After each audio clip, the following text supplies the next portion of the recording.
Friends, ఇది మా బయట ఫ్రెండ్స్. చూడండి, మా బయట ఉన్న వీడియో తీసినది చూడండి, అదే. ఇంకా చూడండి, ఇది మా అపార్ట్మెంట్ అన్నట్టు. నేను మెట్ల మీద కూర్చున్నాను ఫ్రెండ్స్. ఇప్పుడు నేను మెట్ల మీద కూర్చున్నాను ఫ్రెండ్స్. ఇది మా అపార్ట్మెంట్. ఇప్పుడు చూపించారు, అదే మా అపార్ట్మెంట్ ఫ్రెండ్స్. మా అపార్ట్మెంట్లో చాలామంది డాగ్స్ ఉంటాయి. అవి ఎట్లుంటాయో చూసుకుందాం మనం ఈరోజు. ఓకే, ఇది నా సైకిల్, ఇది మా ఇల్లు, ఇది మా డాడీ బైక్,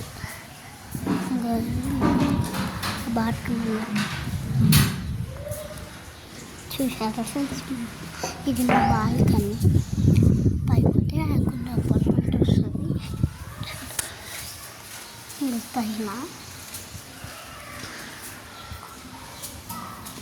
చూడండి ఫ్రెండ్స్, అపార్ట్మెంట్. అది మా బయట. అపార్ట్మెంట్ల నుంచి మా కిటికీలు చూసుకుంటూ ఉంటాయి. ఇది మా అపార్ట్మెంట్ ఫ్రెండ్స్. ఇది ప్లాజా అపార్ట్మెంట్ అన్నట్టు మాది. మేము రిచ్ ఫ్యామిలీ. ఇది కట్టుకున్నాం. బాయ్ బాయ్ ఆ ఈ ఊ లక లక లక